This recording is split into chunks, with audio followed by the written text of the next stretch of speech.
My research paper was about mandated coverage for infertility treatment and how many states are not keeping up with the times and offering that, although it's definitely a necessary insurance coverage, considering 1 in 8 couples suffer from some form of infertility issues. Some are pretty minor and can be resolved pretty easily with oral medications, and other treatments are pretty invasive and include things like IVF, donor eggs, and donor embryos. My experience gathering resources was okay. I mean, I found the best resources online. It was most difficult to find resources in books because science is evolving. It's just easiest to find the most up-to-date information online. My other biggest reference was myself, because I've been there, done that, and gone through all the treatments.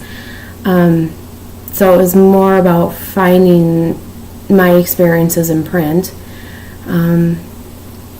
Once I gathered my materials, I put them in order of the way I thought I'd use them and made notes on the actual printed documents, and then if I wasn't using it, I threw it out or threw it to the side and moved on.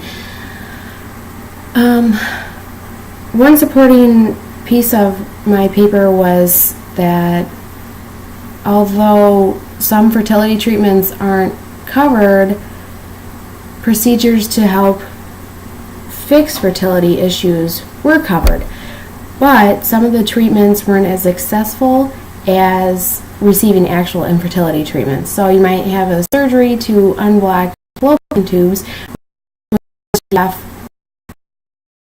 be cost efficient and yield better results. One of the opposing viewpoints is people say it's unnecessary because it's not life-saving or life-sustaining treatment to receive infertility treatments. However, there's information out there documenting that workplaces that offer fertility coverage have happier staff members because they're not worried about trying to figure out how they're going to fund their treatments.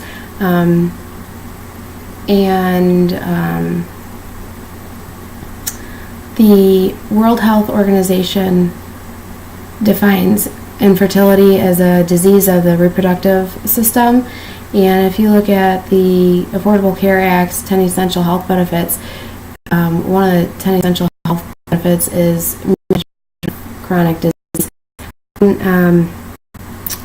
Infertility doesn't just go away on its own. So as far as I'm concerned, the World Health Organization calls it a disease. It's definitely, in my book, a chronic disease, so I think it should be covered under the Obamacare Act stuff, but as it is right now, it's not mandated.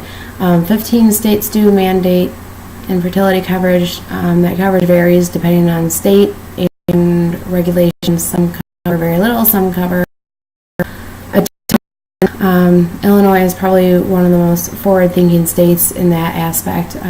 They cover a lot when it comes to infertility treatments.